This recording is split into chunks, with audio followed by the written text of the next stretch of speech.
Hey, it's Ryan, and before we start today's show, I want to tell you about an exciting new partnership. Gamestitch is partnered with Heroes for Hard Times, or simply put, Heroes. Heroes is a non-profit organization meant to bring out the best in people and the best in gaming to support the noble cause of charity. By engaging in a pastime that so many people love, Heroes for Hard Times seeks to use the passion and energy gamers have to help build a better future for those who have fallen on hard times. Although the organization is based in Middle Tennessee, the ultimate goal and reach of Heroes is endless. Whether in our own communities or places we have never visited, human suffering knows no borders, and misfortune can befall any family in an instant. Through charitable donations, volunteer efforts, and the wonderful communities spanning across all games and platforms, Heroes for Hard Times seeks to alleviate human suffering and to build a better tomorrow for individuals and communities everywhere. Gamestitch is excited about this partnership and will have more details in the coming weeks.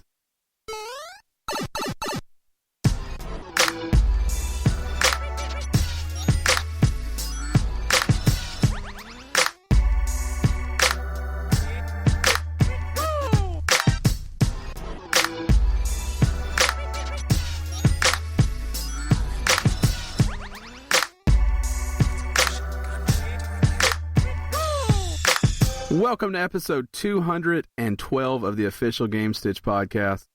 I'm Ryan Walton, one of your hosts. As always, I'm joined by Matt Bowden. Hey, thanks for having me.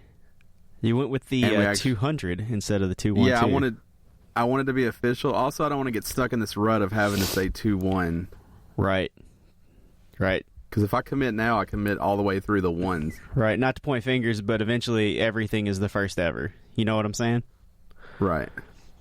But this is the first ever 212. Oh my God! Don't do that! Don't do that now. Of the official Gamestitch Podcast. No one's ever heard this before. Hey, where's Dan? I don't know. He's got an empty chair here, right? Yeah, I can only assume he's camping. Probably. Typically, when Dan's not here, typically when Dan's not here, he has transformed into Camper Dan, ripped his sleeves off. Put on a nice pair of cargo shorts so he's got plenty of storage, and he's gone into the wilderness. Cutting trees down and stuff. Exactly, and I think that's what we have happening today. Episode 212, The Return of Camper Dan. Right. I mean, he never really goes away. Well, I mean, he hasn't been Camper Dan for a while. It's been too cold. All right. It's never too cold for a guy that doesn't wear a shirt, though. That's true. It's true. When you say he rips his sleeves off, how does he have sleeves in the first place is what I'm confused about. Does he just put a shirt on to rip the sleeves off and then he takes the shirt off? And he takes the shell of a shirt off, yeah. Got it. It's no good anymore. It's a vest at that point. Right. So he takes a shirt, creates a vest, then takes the vest off because he doesn't wear a shirt. Right, or vests. And nobody should wear vests, really. I take that back. A vest looks real good on a tuxedo. A sweater vest I'll allow also. Like Edgin used to wear them? Yeah, like a thin sweater vest with a tie underneath. Just kind of keeping everything in place. With a button-up, long sleeve button-up underneath, all of it. I think if you're a real badass, a real deceptive thing to do is wear a sweater vest. Yeah. Well, sweater vest says, you're either... You really believe in you, or you're hiding something. Or you're either a pushover or a pedophile, or you're... Right. Yeah. You're super confident. Right, or you're about to succeed right now. Yeah. And I like the dice roll with the sweater vest because you just don't know what you're getting out of people. Yeah. It's not like you see a guy in a button up, you're like, oh, he probably has to dress up for work. It's not like, he's going out. It's not like a sweater vest where you're like, there's so much mystery involved. Are you fat? I don't even know. You can't tell because there's so many clothes on. Yeah. Yeah, you have so many clothes on, and that sweater is helping you. It's hiding a lot. Yeah. That's right. Maybe I should start wearing sweater vests. Nah. No, the problem is if you're a fat guy and you put a sweater vest on, you just look like a bowling ball. Well, the problem I have is heat. I'm not trying to lock in all the heat. Right. So we got to have an escape valve. Yeah. Let some of this heat out. I'm just too fucking hot. Yeah, I just wear a long sleeve Under Armour under my normal clothes when I'm cold. And because I always wear a t-shirt and hoodie, you can't tell I've even got it on, except for the little turtleneck that pops up. That's too many clothes. It is. That's a lot of clothes. But okay, so story time. We went to the U.S. men's national soccer game here in Chattanooga the other day. They played Jamaica. I don't think it was for anything. They were just out playing. and it was about 10 degrees outside. So we were super, super, super layered up, and there wasn't enough clothes in the world to keep me warm, dude. I had like 2 pairs of socks on, and my toes were frozen. I had gloves on, and a scarf, and like mittens, and like 4 shirts, and my Under Armour, and then a hoodie, and then my big coat, and then a pair of fleece pajama pants, and then jeans over the top. I was freezing my ass off the whole time. The good thing that happened, I got to see somebody get tased in real life. So, the U.S. team scored a goal on the other end of the field, and so, or the pitch as they call it, I think. So that's what they call it, yeah. Me and Ricky, we're the second row back from the grass, like we're right there. So this dude comes down and he hurdles the fucking gate and does that thing where, like, you know, you see some crazed fan run out onto the field. So he makes it all the way across and comes all the way back, and then you see like the fat cops chasing him. They're giving it hell too. They're running as hard as they can, and he jumps over to where the teams are like warming up, and he runs all the way down, and he almost gets tackled right there. But as he jumps back out onto the pitch, he's like hurdling this gate, and then he just falls flat on his face, and he's on the other side of the field. Nobody can really see what happened, but what happened was he got tased by this fat fucking cop. So he, in midair, got tased, like the taser shot of a lifetime, falls flat on his face and gets cuffed. And then he gets cheered the whole way out of the stadium. People are chanting, "Let him go," all this other stuff. So he's cuffed, and Ricky got this prime picture because we were down. We had jumped down a little bit closer to the front, and as he's coming back, the cops have him cuffed, and dude, he does the biggest like cheese, like shit-eating grin I've ever seen, and Ricky gets like the perfect picture of it. There's also a really good Snapchat of him coming back in cuffs with like, he's got the taser needles like stuck into his body, and the cables are still dragging behind him.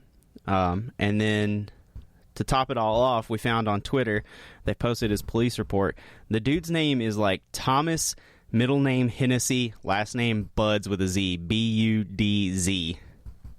Yeah, Hennessy Buds. 22 from Florida. The hero, an American hero, rushing the field at a soccer game. Now, what do you think he was proving? That he was pretty fast. He looked real good in a polo because he was real buff under there, I think, and his polo was a little bit too tight. And he also took that taser like a champ because he had no tears in his eyes. He was smiling and laughing. He was trying to talk to the cops. Like, I can only imagine that on the way out of the stadium, he was telling the cops how cool that was. I just don't. What's the end game though? Get a disorderly conduct charge on your record. Okay, so he was successful then. Mm-hmm. Yeah, I think so. It was great. I've never seen that in real life. Now, who was higher, him or that cop? What do you mean? Who felt better? Oh man, that guy Hennessy Buds for sure. Yeah, but you got to think that cop that fired the shot. Yeah, because it was a superstar taser shot. Right, he felt pretty damn good with his taser skills. Yeah, probably. But that dude, definitely, it was all him. He's a college kid, you know. That's the highlight of his life. Surely not. Surely that's not as good as it gets. Oh, I think for him it is. For a guy named Thomas Hennessy Buds, that's the highlight. You're giving a lot of shout outs to a criminal. Yeah. I mean, he's 22. He's got a long way to go. His life ain't over. Just beginning. So you're saying if you're 22, you've got a decent bod, you should run out onto a soccer field right now. I think if you're a big soccer fan, definitely do it. Now, the only misstep that I saw was there were about 900 people with American flags, and all he had was on his white polo, he had this little patch that said USA, and you couldn't see it, but he was like throwing that patch up while he was running full speed, like everybody in the stadium could see it.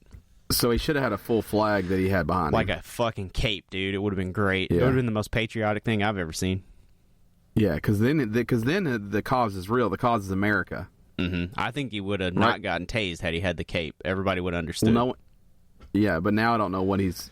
Is he protesting? Is he just excited? I don't know what he's doing. Yeah, I think he was just trying to show off that USA patch on his shirt, but it was like maybe the size weird of a 50-cent piece. Yeah.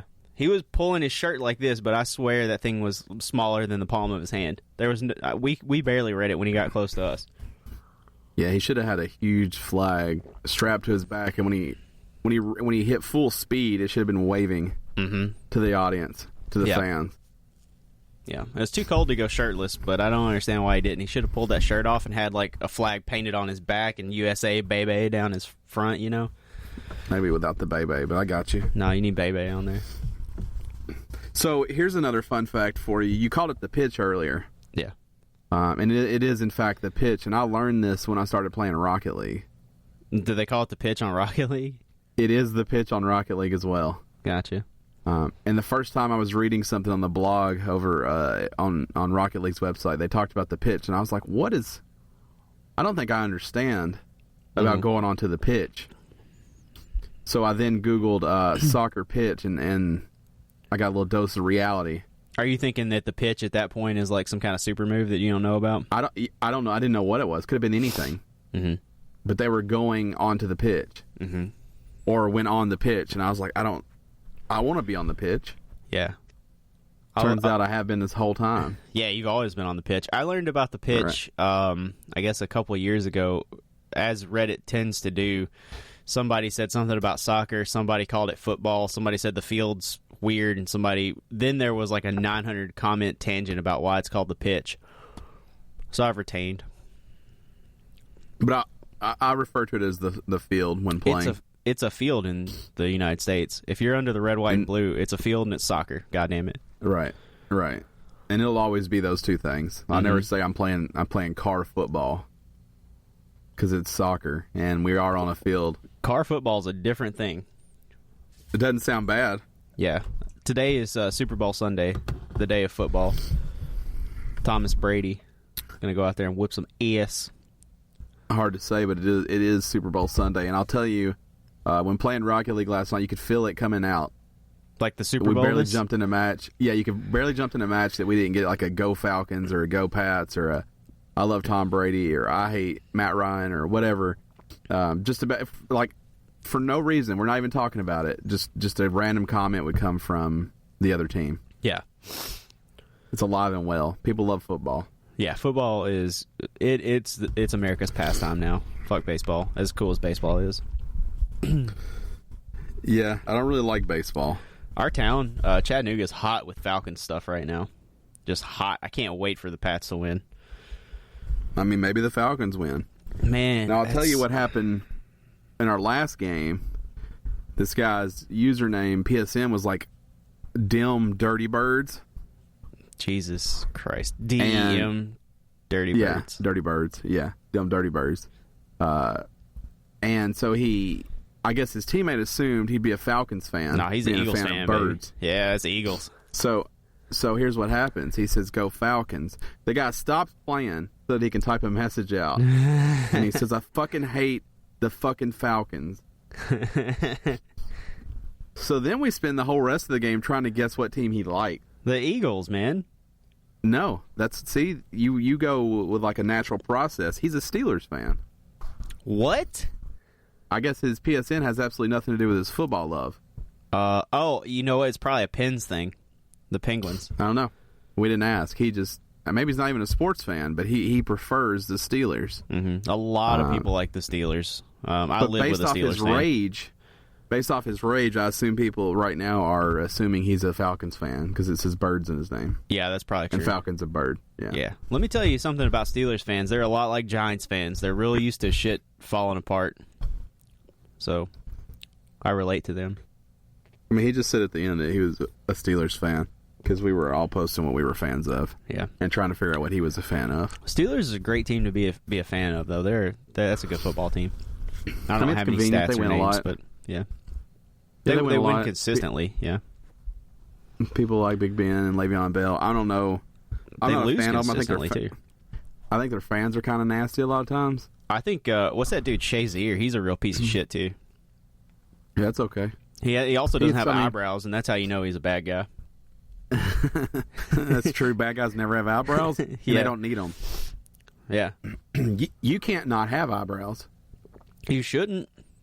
You should always have eyebrows. You personally. You can't not have them. Even when they're hiding behind the rim of my glasses, they're still just visible enough that you know they're there, and it makes me normal, you know? Now, I've got bushy eyebrows. Also losing my voice. Yeah, you got a couple caterpillars up there. I can't explain what's happening. It's like the parts of your hair where you're going bald just climb down onto right above your eyeballs. Now, I'll tell you what's convenient is I have a scar right between my eyes. Keeps the unibrow out. Yeah, they prevent unibrow from occurring. My unibrow never connects, but I get like a little dot right here. I'll get like 3 hairs that pop out right here, but these they never come over. This distance is too far. I got your a lot of eyebrows distance. are really spread apart. Yeah, my eyes are like pretty far apart. Mine are better friends than yours are. Yeah, I'm not wall-eyed or anything, but my head's big, and so all my features are further apart. For the audio-only version, he is walleye. No, I'm not. But it's just like my mustache, like this thing, whatever you call the part under your nose, it's real far apart, so my mustache doesn't connect either. So I look like a psychopath all the time. That's weird. Mm-hmm. So, I finally played Flame in the Flood. Tell me about it. I like it. It's frustrating. Mm-hmm. I think it's exactly what I thought it was going to be. Mm-hmm. But I wonder if I gave myself too much credit for being able to play a game like this. See, I haven't popped on it yet, so my concern is that there's a pseudo timer, just like in Don't Starve. So you have meters for hunger, water, shelter, or I guess temperature, and then rest. And so at all times, no matter what you're doing, these meters are constantly affected, and you have to plan accordingly because when you get on the raft, a lot of times it's a little bit of a journey before you come, in the next area where you can actually port at. You can't port anywhere. You have to wait for an actual pop-up. Yeah. And then depending if you're on the wrong side of the river, you may not even be able to get over there if you're in the rapids. So you could miss that one. It could be, 3 or 4 minutes before you get to one. And I have starved to death on the raft before. Because I wasn't able to get anywhere, get off. And then once you get off, there's no guarantee that there's even food there. Yeah. So it's there's a little bit left to luck because it's procedurally generated. You have to hope that you land somewhere where there's food available, and if not, you got to get the hell out. Yeah. Now, if you starve to death, if you die, do you get to pick back up at a checkpoint, or do you start back at the beginning of the game? So you do go back to a checkpoint, but what I can't tell is if every so often those checkpoints hit, because I've gone back to the same checkpoint every single time I've died. What I'm thinking, though, is because I think I made it to like 5 miles downriver. It's for that first checkpoint. Like that. Yeah. Yeah, I think so, because I've only made it 8 miles total. So I think maybe once I get to 10, I would checkpoint back to there. That makes sense. But it's really intense. Like, if you want a rabbit, you can't just kill it. You have to make a snare. Oh, it's just trap. like Don't Starve. Right. So you have to collect everything to make it. Then you have to place it over their hole, wait for one of them to get into it. Then you have to collect it. Then you have to kill it, which means you basically skin it. Then you have raw meat. Then you have to build a fire. Then you have to cook the rabbit. Mm-hmm. Fires go out after a little while, so you can't just keep one of those lit. Yeah. Keep it tender and then keep it alive? No. It burns out. No matter what. But you can make another fire after that. You can have as many going as you wanted. Yeah. But you have to have the ingredients to build a campfire. You get hurt, you kind of have permadamage unless you use like a stent or a bandage to cure yourself. I got poison ivy last night. I don't know what that means. Jesus. It's my nightmare. I just kept it forever because I couldn't figure out how to get rid of it. Just live with it. I mean, that's what I did. I had to assume it was spreading through my entire body because I wasn't able to find any kind of calamine lotion just laying about. I'm glad you tried it out because Don't Starve is not one of my favorite games. It's a great concept. I like playing it. But I would like to get as far away from that gameplay type as possible, and this sounds like it's just piggybacking right on it. Like it's riding So I'm coattails. playing on like baby mode, like the mode that it said if you're new to this game, probably play on this mode. Yeah. And it is noticeably easier than Don't Starve. Yeah. Like I never could get a good footing in Don't Starve. I'm not frustrated like that with it, but I do think that I probably gave myself too much credit for being able to play a game like this. I've had fun. I probably played it for 2 hours now, but I'm really bad at it. Yeah. And I don't think I understand, or maybe I don't have the capacity to play this game the right way. Yeah, because those games, I get caught up in the, like, oh, I want to build this, I want to explore, I want to try to develop this area into a base. And I think those games are a little bit more for people who are nomadic when they play. Like they... Well, yeah, in this one, they force you to be, because the areas are very small that you get off on. Yeah. very small. So most of the time it's like one path that circles around, then it's right back out. You collect whatever's there. There's nothing left. Stuff doesn't regenerate. So once you get everything that's there, it's totally useless, and you'll die if you stay. Yeah. Sometimes they have a structure you can sleep at. Sometimes they don't. Sometimes they have wild animals. Sometimes you have the stuff to kill them. Sometimes you don't. Like a wild rabbit's fine if you can't kill it, but a wild boar or a snake or whatever will come at you. There's these black wolves that'll come at you. Mm-hmm. You have to get the hell out if you can't fight, because they will keep on until they kill you. Yeah. And there is some of, like, I've been so focused on looking for, I'm trying to upgrade my pouch last night when I was playing.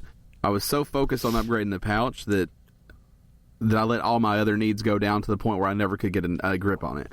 Yeah, like you never could get that food and health and stuff back up. Because I wanted to make that pouch. And then the other problem that I have is that your raft gets damaged as you're going down the river, and if it takes too many hits, you actually sink and you drown.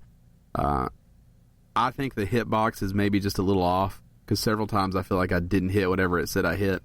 Yeah. But overall, I think it's a super cool game. The music is awesome for the awesome at setting the mood. I think it looks awesome. It's like quirky and it's kind of weird, and it's really neat and impressive. I just think I probably wasn't the game for me. Yeah. And it's a game I've been excited about for, since it launched on the Xbox. And I don't regret buying it because it would have always bothered me. I just think I don't think it's going to mesh well with how I play. It's one of those that you just had to put your hands on. Yeah, like I said, I'm totally cool with the purchase. It was like $12 or something. I've spent $12 on games that were much worse than this. Yeah. Because I don't think it's a bad game. I just think that it's going to be tough for me to probably, maybe I'll figure it out and I'll be able to latch on. Because Don't Starve is a game that I loved, but just absolutely sucked at. Yeah, same here. Like, I wanted to play Don't Starve, got into it, and I was like, gosh, I'm terrible at this. I've played Don't Starve for hours, and I can't find, like, a repeatable pattern in it, and that's what drives me crazy. I can't find, like, there's no pattern for, like, hey, I'm running out of food, let me go do this. Or, hey, I need to stockpile water. Like, there's none of that shit. Everything's on the fly and Don't Starve. You can't, like, your backpack's limited, and you don't have storage, so you can't pack, like, an infinite number of carrots or cooked meat so that you just always have that resource. You just wait till you're about ready to die, and then you have to stop what you're doing and go find that stuff. And that can be a bit of a problem for me in gaming, because if it's a survival game, I want to be able to stockpile my survival supplies. So as much as I love Don't Starve, and I think that games like that are cool, this one's probably not for me, just based on that. I always wanted to be good at Don't Starve. I wanted us to play Let Us Starve together. I think that's what the co-op expansion was called. Like, that seems like a game that would be a blast to play together. No, that doesn't mean I can't even play it by myself, though. Yeah, but that doesn't mean that we shouldn't, because two people playing together might be better. You could have somebody like... Two guys who can't play it solo can't play it together. There's no way. But you can have, like, one guy that just his backpack is strictly for resources, and then you both work together to build stuff. Like, that's not a bad idea. I mean, the game was, same thing for Don't Starve. Awesome aesthetic, plays really cool, unique and quirky, and this game is very similar. You can tell it's someone who played Don't Starve. Yeah. Curve Digital is. Let's see. What else have they made? I'm going to look them up real quick. So they definitely made enough changes, and this is its own game. It's not a clone. It's not a copy. Heavily influenced would be fair. Oh, these guys Flame did... of the Flood is... Let's see. Oh, that's just the dev or the... publisher. The publisher, yeah. It says they're also a developer. I think because they've got Thomas Flood... They've got... what is it? The Molasses Flood, maybe? I don't know. Well, here's what Curve Digital has on their publishing and development record.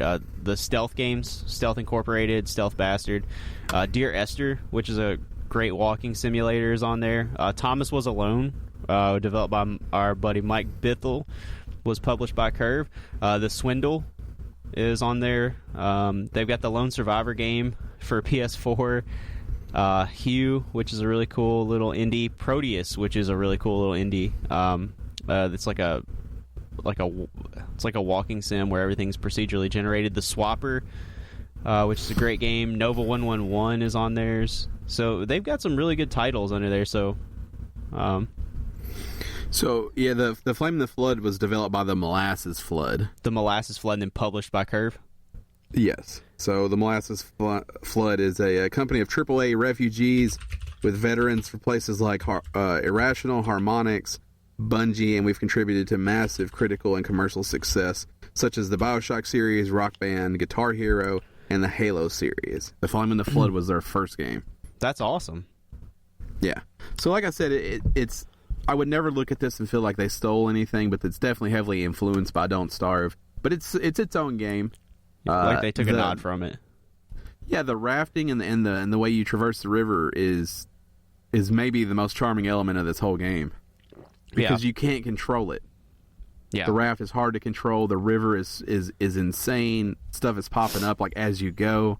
I mean, you can have a perfect route picked out or route if you like it that way, and a house will just pop up out of the water. Really? Block that way off. You're totally fucked. Now you're uncomfortable because you haven't planned. You didn't look far enough down this way because you weren't planning on going that way. Yeah. Or maybe it sends you in the rapids, or you have to wiggle your way around it. You accidentally hit it. Now you're more cautious because you only got one hit left on your raft. So, what it does is really neat, and I'm not done with it. I don't think I'm going to be good at it. Every time I watch this preview, I get pumped for it. As much as this doesn't sound like a game that I should play, I watch this. I see that Bloodhound. This looks like it's just screaming at me to play it. I know. I mean, I've been doing that for months for me. Yeah, I've had it in my cart on PlayStation Store since they announced it, since you started talking about it.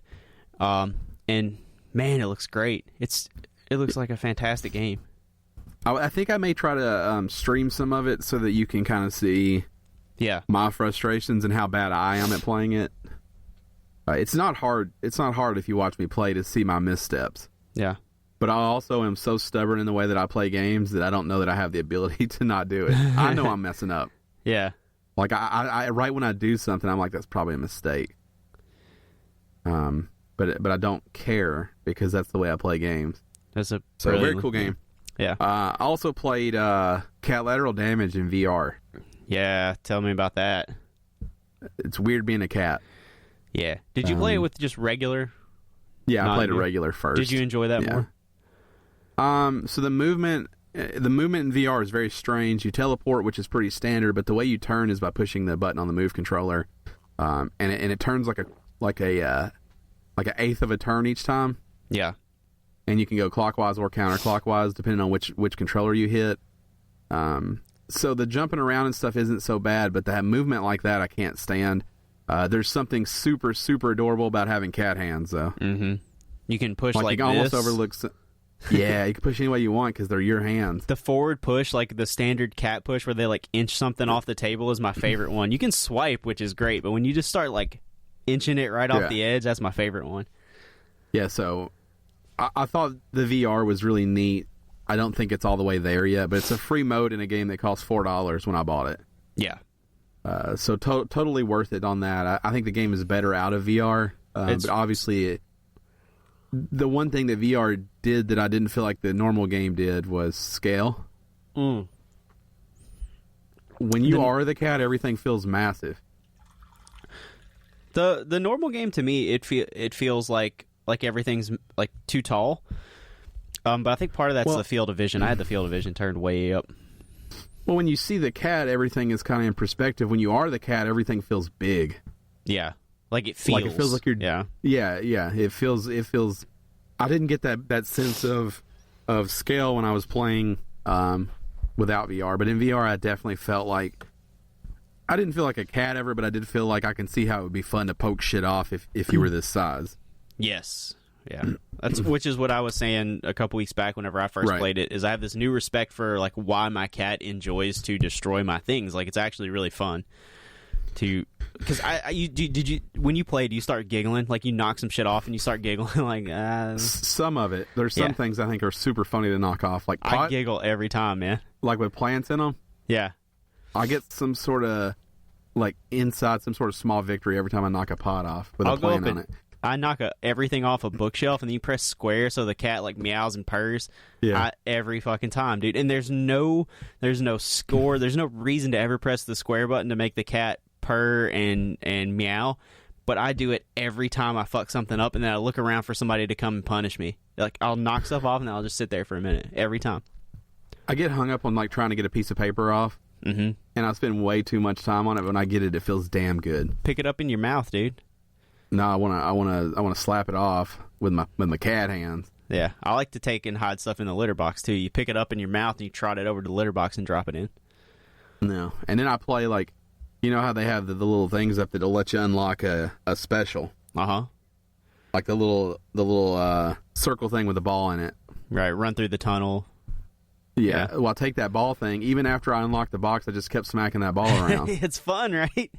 Yeah, I'm like, I get it. I understand. Yeah, I'm trying to get it going faster and faster. Right. And that's what gets me laughing is I always think my cat's such a dumbass, and then I start doing these cat things, and it's a great time. Yeah. Great time. So that sent me down a VR rabbit hole. And I bought Super Hypercube. Wow. Headmaster. And keep talking, nobody explodes. Jeez. Dropping them big bucks. Yeah, like 45 bones on VR games. Those are all 30% off when I bought them. Yeah, because they're having that VR special. Yeah, and I think it goes all the way through the 7th, actually. So if you're listening this early and you're a VR guy or lady or child VR or man-child. VR person. VR person. Jump in there, and there's no crazy deals. Volume, obviously, for me, is the best deal on there at $5. Yeah. Or $4 or whatever it is. Yeah, and it does have VR. All the way till 8 in the morning on February 7th, and that's Pacific time, 8 Pacific, so that's like noon for East, I think, or 11. Yeah, check that out. I don't know I don't know how to do time conversions. It's fine. Central Time's the only time that matters. Yeah. So I played a lot. I was in gaming a lot, but I didn't necessarily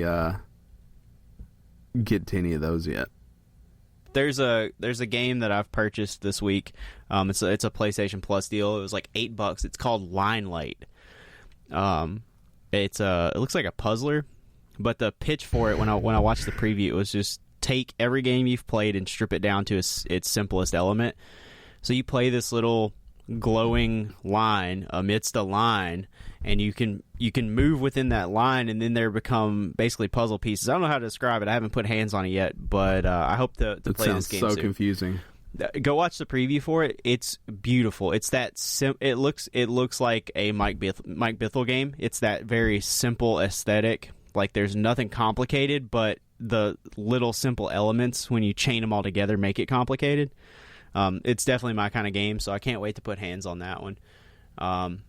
And other than that, man, this week has been a lot of Resident Evil 7 and Overwatch for me. And RE7, I haven't finished yet, but we're to the end, and that game gets creepier and more fucked up the longer you play it. But it does this really good thing. So when you very first turn on the game, you are scared to move like even an inch. Like you're terrified of around every corner, every sound freaks you out. We're at about the 6 or 7 hour mark, so we're right at the end of the game. Nothing there, like the little things, you just like you've absorbed the game world. So you do this really cool thing of like the every time you hit a boss or every time you hit a new area that's a little bit scarier, you get desensitized, which I imagine happens in real life. Like after you've seen enough horrific things, like the little things that should be scary don't really get you anymore. Which is really kind of a cool aspect of the game that I didn't expect to happen. It makes you brave. Yeah, it really does, and it makes you brave in the wrong ways. You'll get brave and run into a room, and then there will be too much for you to handle. Like you go like so. There's a courtyard area in the game. It's outside. Like you exit the back of the house, and there's a like a camper trailer, which is a safe place. No enemies can get you. And then that backyard has a bunch of like tall bushes, and then you can run down into a swamp area. So you pass through that. Like the first time you hit it, it's terrifying because you can't see what's in the bushes. All you can see is that camper, and it's like 30 yards away. So getting to it could be a task. And you walk over there and nothing happens. And every time you come back to this area starts to feel safe. Like, it's not just the camper, it's the area, you know? And then you walk out one time and it is flooded with enemies. So you go bursting out the door right into the middle, and then there's enough enemies there to expend all of your ammunition, and you don't know what to do. Right. It does that quite a bit. They should have. Go ahead. Oh, I was gonna say, it's not in a predictable way. It's like you said, you get brave, and then you get into a fucked up situation that you can't handle. Yeah, it should have been. Their slogan should have been like Resident Evil 7: "Be brave." Yeah, that really probably should have been, because you start to get comfortable in a fucked up environment, and that's what's going to get you killed.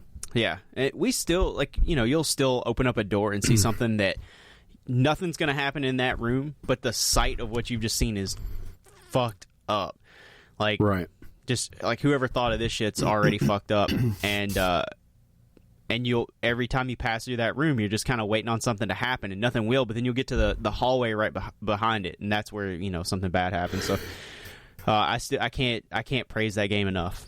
It's on my list for Game of the Year 2017.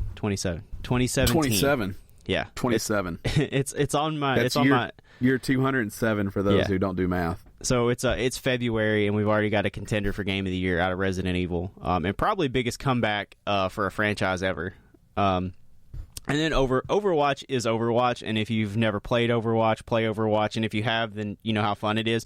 I got my first play of the game this week using Junkrat. I got like 5 or 6 people killed. It was a very pro move, and if I can figure out how to get the video onto our Twitter or our Twitch or our YouTube, I will, because I came in like a superstar right at the end of the match. Like, came up on their whole team, bombarded them with bombs, and then launched my ultimate, and, you know, killed a couple that way too. It was like an MLG experience for me. I've never been that good at video games. I never will again. So thank goodness that Overwatch, like, takes your highlights and stores them automatically so that you don't have to remember to press the share button. Right. Also, while we're kind of in this, before we get to housekeeping, we are sponsoring a live stream coming up on March 4th. So we have our live show, which is episode 215. That's February 25th. And if you haven't heard, we're going to be giving away a copy of Mass Effect Andromeda to a lucky winner in the chat. That'll be their choice of PS4 or Xbox One. So we're going to do that on the 25th. That will be sponsored by a nonprofit out of Nashville called Heroes for Hard Times.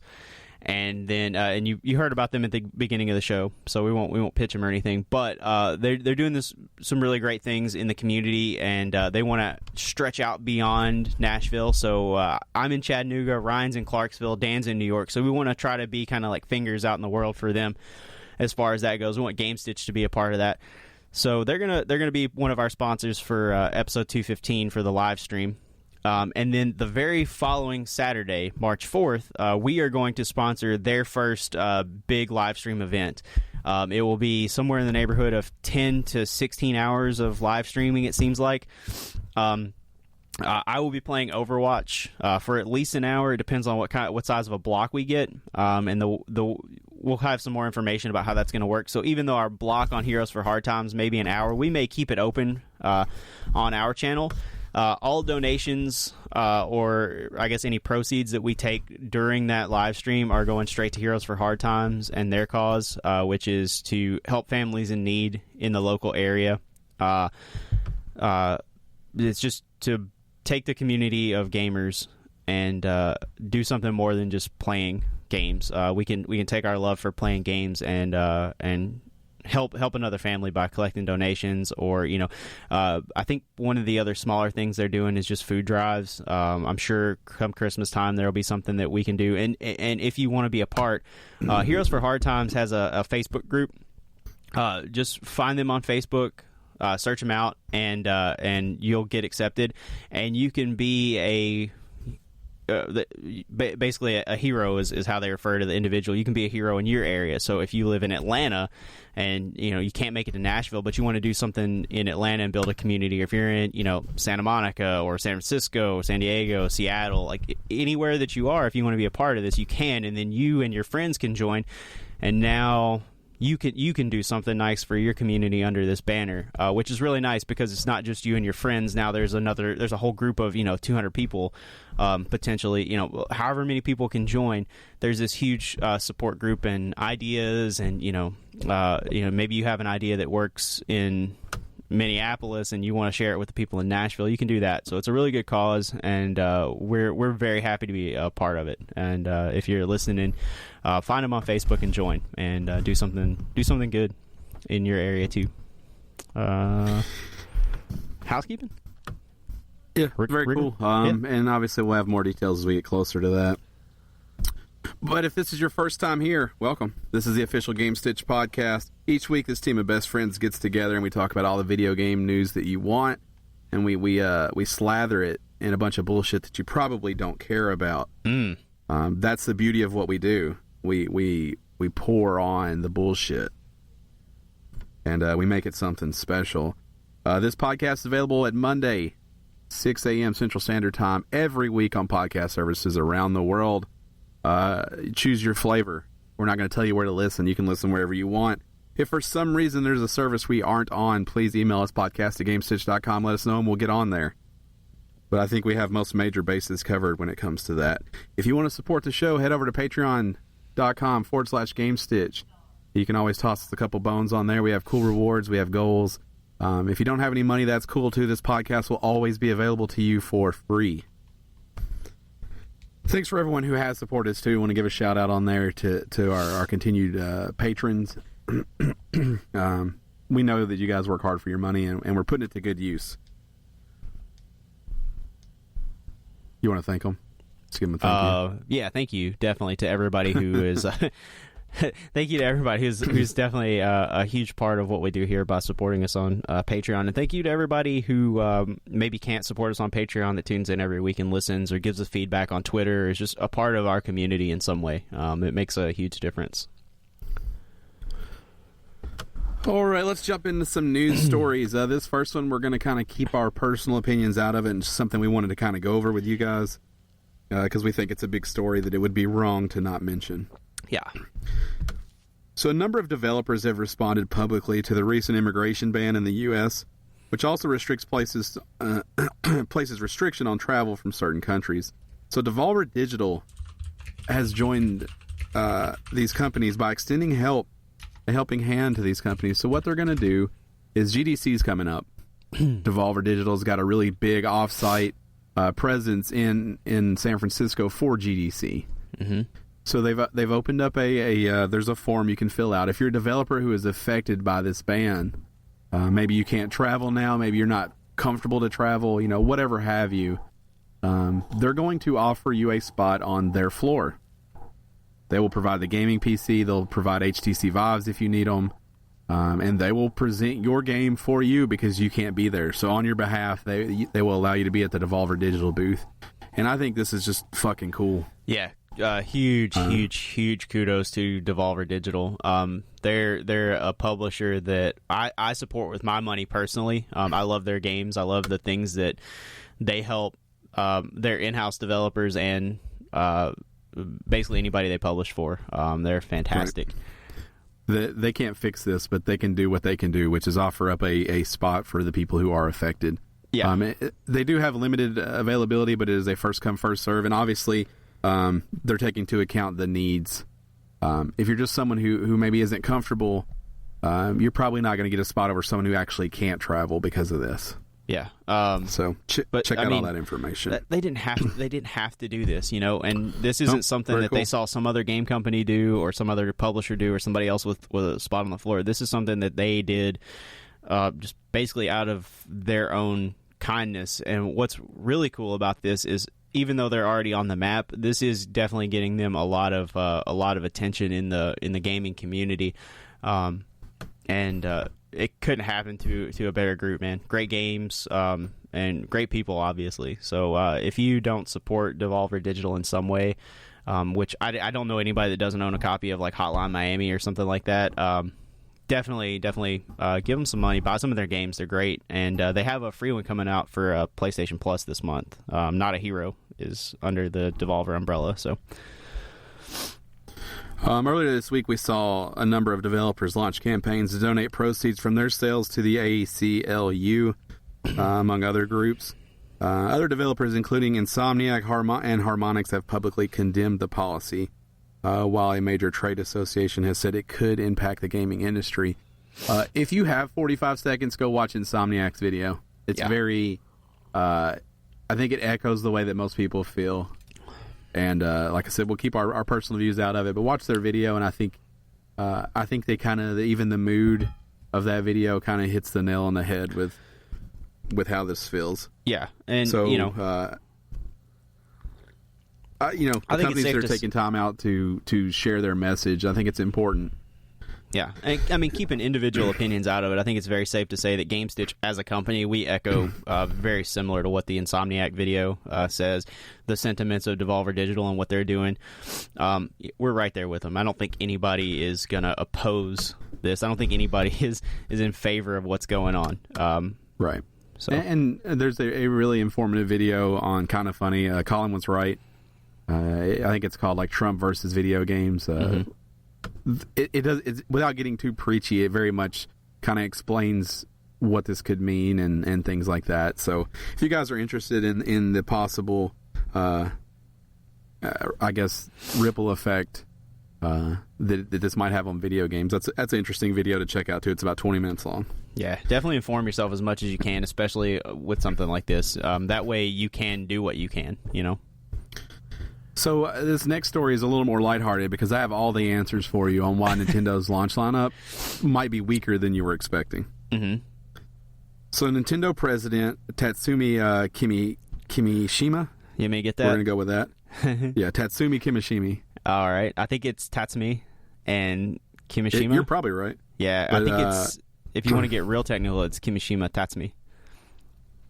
You do them backwards. Tatsumi Kimishima addressed the criticism that Nintendo Switch lineup is weak. So it turns out it's not weak. They're just not giving you everything up front so that there's not this long period where you get no games. Which is fine. What do you think about that? A slow drip is good, man. I don't think that's what's happening, but if a slow drip is what they're promising, we'll wait and see. We've made this argument and criticism of Nintendo before. This isn't really a weak launch lineup. They are releasing, 5 to 10 games? That's pretty standard, man. PS4 released lighter than that, and to me, I don't. The criticism for the Switch is elsewhere for me. The launch lineup is fine. I think to have your 2 huge franchises come out in the same year, they're doing great. PS4 didn't do that. Let me grab this quote for you from him. Some of those who have seen the lineup have expressed an opinion that the launch lineup is weak. Our thinking is that arranging the 2017 software lineup is that it's important to continue to provide new titles regularly without long gaps. Mm-hmm. This encourages consumers to continue actively playing the system, maintain buzz, and spurs continued sales and momentum for the Nintendo Switch. That's true. It is true. What would it be like if Mario and Zelda came out on the same day? Then you have to pick one or the other, and then one possibly gets left by the wayside. Or with those 2 games coming out, and then within the window of time that you're meant to play those games, you've got Bomberman and Splatoon and stuff like that, whether those are intended to come out or not, but just hypothetically. If those come out in the time that you're meant to play Zelda and Mario, those games aren't going to get picked up, especially not in their launch window. You might grab them later when they're $20, but that's not what Nintendo wants you to do. They want you to play those games when they're timely. This is smart. This explanation that Nintendo has given is exactly what they need to do for a lot of other things, because this makes their plan make sense. They don't need to be so hush-hush with what their intentions are. This eases my mind about why we are going to see a slow drip of games. But they have to talk to their consumers. They have to talk to their audience like this. I agree. I think it's a very PC answer, but I also think it's the right answer. Yeah. Nintendo is not known for doing this. If Splatoon, Mario Kart, and Zelda all launch, you have to make a decision. And they're keeping you from making a decision because it's going to be 2 months, it's going to be a month, it's going to be 2 months. You're going to have to wait for those big titles. Right. There's enough time. Out, and I think it's smart. Yeah, plenty of time to enjoy the one that you just dropped $60 on, and then by the time that starts to weigh on you, and you're like, I wish I had something else to pop in. There's a brand new game. But great idea. Great that they gave us an answer. If you don't come out and say it, though, then it's just a weak launch lineup. I think that's where Nintendo missteps a lot of times, is just explain it. If you don't we come out probably understand. Right. The criticism goes away when you come out and say, well, this is why we're doing this. I mean, that's Nintendo's problem entirely. Like, you just explain yourself. Electronic Arts finally confirmed this week that Star Wars Battlefront 2 will have a single-player campaign. The publisher also said it will feature content from multiple Star Wars eras. Unlike the first game, Star Wars Battlefront 2 is coming out in fall, presumably for Xbox One, PS4, and PC. Cool. Good I'm on excited. them. Yeah, Battlefront 1's a great time. It's a beautiful game. Can't wait to play the second one. New PS4 update, the 4.5, will introduce external storage, which is a big deal. Switching a hard drive on a PS4 is simple, but plugging in an external is even more simple. And most people have an external laying around. Yeah. This is actually pretty good. Now, having a lot of shit dangling from your PS4 is not great, but it does. Options are always good. Options are great, and I think Sony understands that. I like that it was codenamed Sasuke, which I believe means ninja. I think Sasuke means ninja. So, but with somebody with two PS4s, the idea of having a ton of stuff saved on there that I can move back and forth sounds appealing to me. Yeah. And it will support up to a 8 terabyte. I mean, the fact that I have 2 terabytes in my PS4, so now I can plug up an additional 8 that can be mobile, or I can, once I fill that up, it's great to have that option. Nothing wrong with that. They're also adding the ability to use custom wallpapers. Thank God. For your main screen. Finally. If you've done something in a game that was so remarkable that you want to stare at it every time you turn your PS4 on, good on you. You're going to have that option.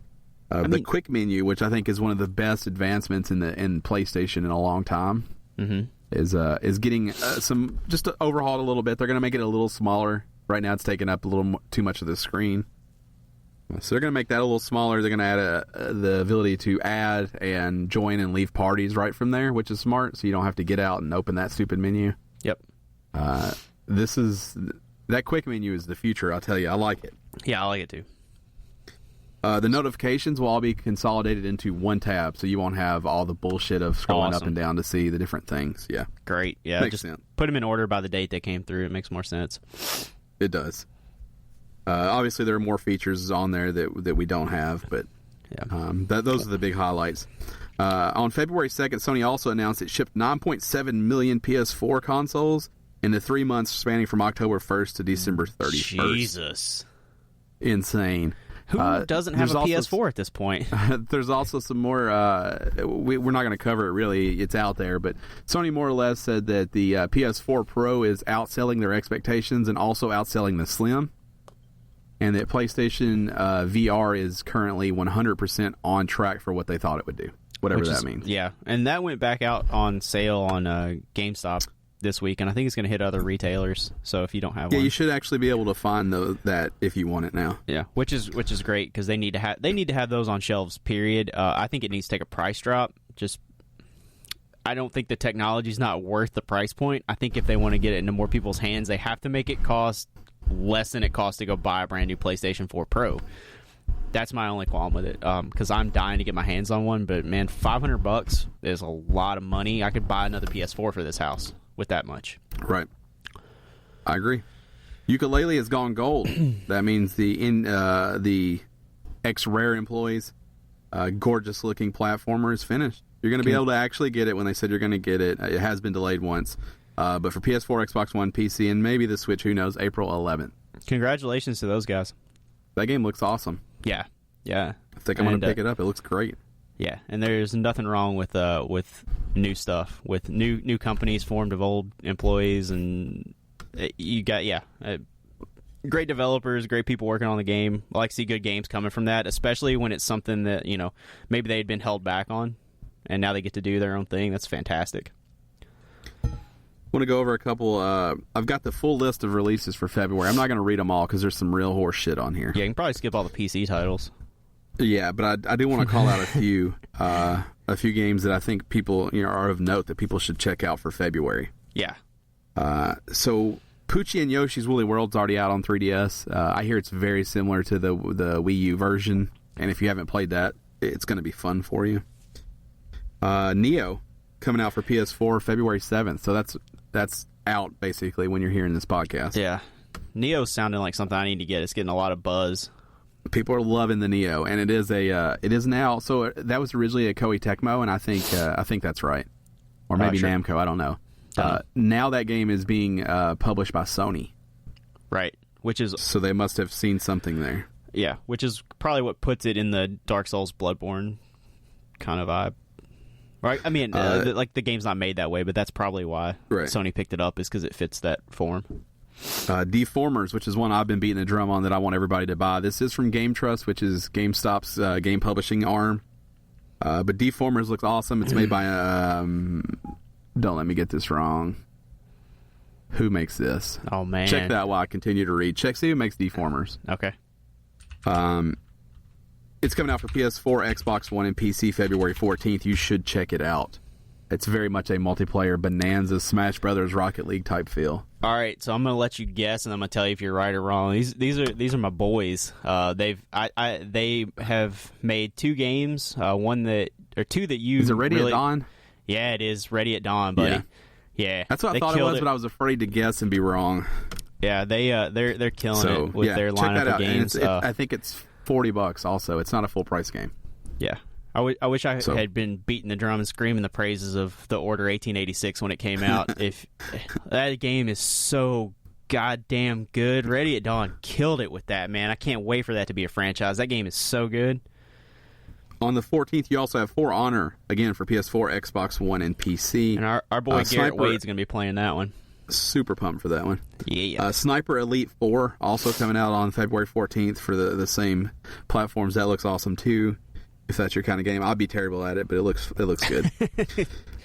February 21st, we have Halo Wars 2. That's a big title, man. It is, and it looks really, really good. Yeah.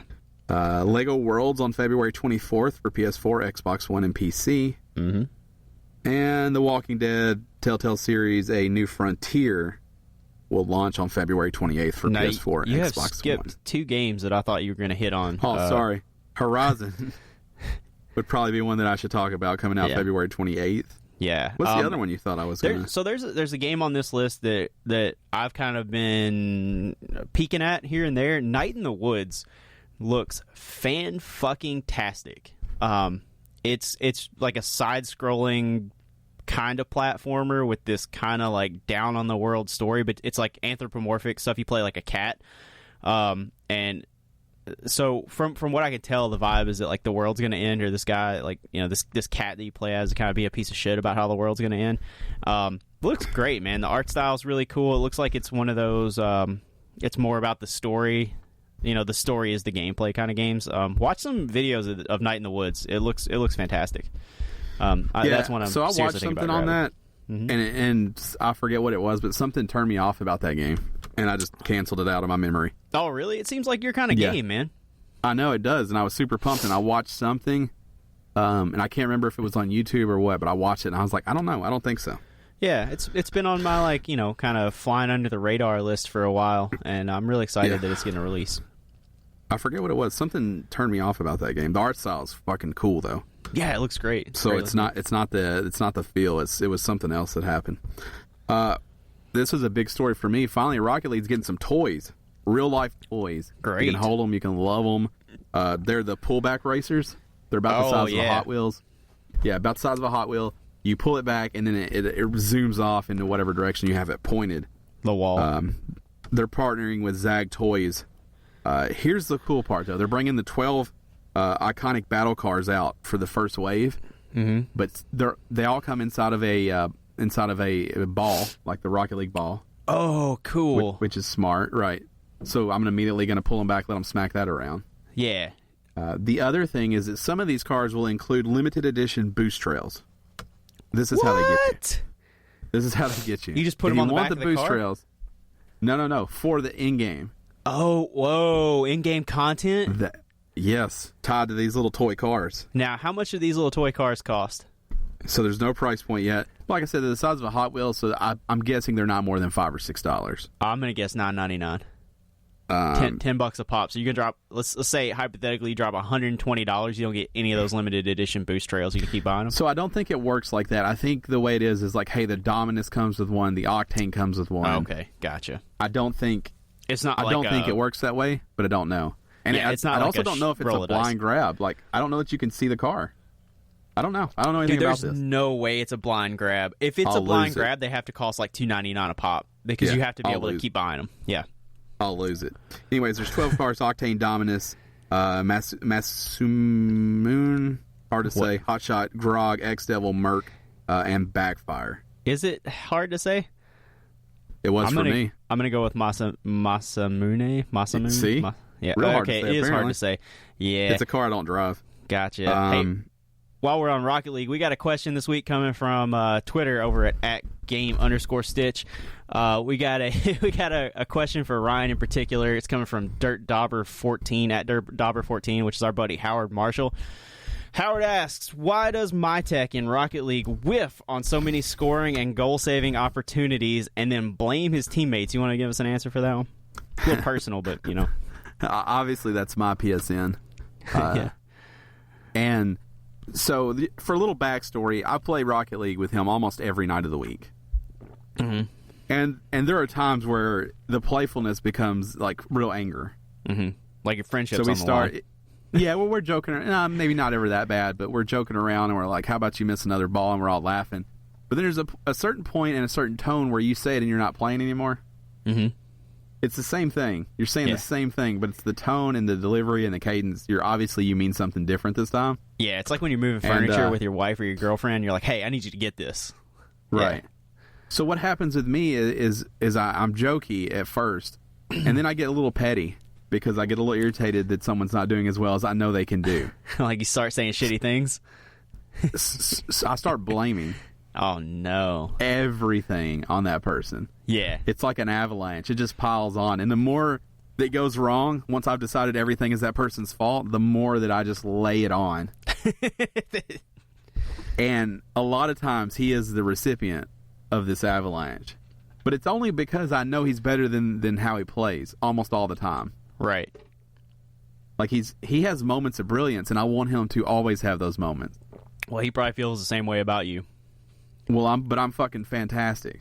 Well, not the way he tells it. You whiff on a lot of scoring and saving opportunities. It's not a lot. It's what I think he wants to say here, and he doesn't say it. I'm going to interpret what he's saying. Put words in his mouth. Go for it. Exactly. What I think he's trying to say is, I'm coming down hard on him, then I start to miss, but I continue just to rail on him as I miss, as if somehow that's his fault also. Yeah. But again, it's all out of love because I know he's better than he's playing. Mm-hmm. So it comes from a good place. But here's the thing: I'm gonna give an open invitation. If you want to play Rocket League with me, send us a message, podcast@gamestitch.com, or message me on the PSN. I am MyTech, MYTEK, and we'll try to work out a time where he's on and where I'm on, and we can talk about the whiffing and who is more consistent. I think that's the fair way to do it. We just have a room of spectators watching. Yeah. Let the community see. I mean, there's no need to hide it. I'm not scared of anything. Let's see who's more consistent. Right. All right, listeners, if you have a question for the official Gamestitch podcast, head over to @game_stitch. Ask your question. Use the hashtag AskGSP for Gamestitch Podcast, and we will read your question and give you the answers live on every show. Or I guess not live, pre-recorded on every show. But in fairness, it was live when we recorded it. It's live right now, right? It's live to us. Yeah. So don't hold back. Ask us anything all the time. Hashtag AskGSP. We'll prompt you once a week if you forget. Make sure you get those in before every Friday, probably safely, to make sure those get on the show. If you have one for the live episode 215 on February 25th, get those in at any time. If you will hashtag it AskGSP and then hashtag it again with episode 215 live, we'll make sure to hold those till the live show. That's it. That's the pitch. Be sure to follow us on the social medias. I am @Podcast Ryan. Dan is @Shirtless Dan. Matt is @GoddamnItMatt. And together we are @Game_Stitch. twitch.tv/Gamestitch. Follow us on there. Like we said, we're doing some stuff with Heroes for Hard Times, so make sure you follow us on there so you know when we go live. Mm-hmm. And live show. Yeah. Don't miss it. It's coming up. 3 weeks 25th. away. 3 weeks. Free copy of Mass Effect Andromeda, your choice of system. Just got to be in the chat. So we just want you there to be in the chat. You don't have to make a donation or a tip or anything like that. We just want you there. We're going to hopefully Hoffen Show will be monitoring the chat to make sure that everybody that's listed there is participating. If you just show up in the chat and lurk, you cannot win, and that's just so that we make sure that you're not a bot. So if you do show up in the chat, you definitely want to at least respond or send a message out to Hoffen Show while you're in there so that he knows that you're a real live person. And then we will do a drawing at the end of episode 215 for that free copy, and then we'll private message you to get your address, and we'll ship that straight to your house on launch day. What else is coming up for 215? We're going to have Greg, Papa Greg, the founder for Heroes for Hard Times. He will be on our show that day. He's planning to sit in with us for the whole show. If not, he'll come on to tell us about Heroes for Hard Times for a short time. But we're going to have him on to participate, interact with us, and let you guys know what's going on. If anybody's interested in joining the Heroes for Hard Times community, hit that Facebook group up, and I'll make sure to get you an approval. And what else, man? Is there anything else to clean up for this show? Yeah, I got something to clean up. Yeah, go for it. You ready for this? Yeah, born ready. The Rocket League toys. They're going to introduce 12... You're still on this. God damn it. Yes, hold on. They're going to introduce 12 cards for round 1. Okay. Along with 4 limited variant. Okay. All of the cards will be part of a blind bag system. God damn it. So try to collect them all. Yeah, try. How much? No price point? No price point. Dude, there's no way bag. they cost more than a deck of playing cards. Yeah, they got to be like $3 now. Yeah, because you're going to buy more than 12 to be able to get not only the limited ones, but all 12. Well, I mean, I'm probably going to... So, I'm going to do the Lego minifigure thing in which that you grow... Wow, they're in the fucking ball. They're geniuses. Yeah, dude, there's no way to do this. You know what's going to happen is they're going to be this huge eBay thing of like, hey, I got the limited Dominus. It's $900. I'm just going to have to cut the bags open in the store. Jesus. It's the only option. You could go to one of the GameStops that likes to cut all their blind grabs open and then label what's inside of it. Right. Stupid. Like we said, it's Super Bowl Sunday, so we thought we'd just let you know what Madden decided. Pats, baby. Every year, EA Sports runs a simulation of the Super Bowl using Madden, and the winner of this year's Super Bowl is going to be New England, 27-24 in a thrilling game, according to Pats, EA. Baby. The game has been creepy accurate in the past, so we will see. Yeah, Brady, all the way. Also, I forgot to mention this back when we were talking about what we were playing. Our buddy Garrett Wade at GWADE289, GWade289. This past week, we just asked what has everybody been playing lately between shows using the hashtag GSPQ. Garrett said he's been playing a lot of Titanfall 2 and Borderlands 2. So if anybody's playing those games and you would like to have somebody to play with, hit Garrett up on Twitter at GWade289 and let him know that you're playing those too. We want to make this community strong, so you guys get together, play some games. I think Garrett's probably on Xbox One for those. So I don't know what his gamer tag is, but I'm sure that if you tweet him, he'll let you know. Very true. Yeah. Also, I finished Overcooked this week. Congratulations. Thanks. It felt good. Great game. You should play that too, no matter who you are. As long as you have a friend. You need a friend to play it. Yeah. It's too hard to play solo. So find a friend, find that game. Thanks for being here, guys. This has been episode 212. 212. Is that right? What number is this? 212. Yeah. If it's not, it is now. Yeah, I just rebranded it. So it's 212. We've been doing these for a while now, and we couldn't do it without your support. So patreon.com/GameStitch, or just keep listening and tell your friends about us. We gotta, since I'm over the flu, we gotta get on this goal of getting our back catalog out. I feel really bad. We'll put at least one of those videos up this week. I'll no matter what, I'll make that happen. We really have to decide a format. Are we just gonna stream those through Twitch and then release them on YouTube? How are we doing that? I don't know. We'll talk about it. Yeah, we didn't decide that earlier. We've never done this before, guys. This has been episode 212. Thanks. Good night.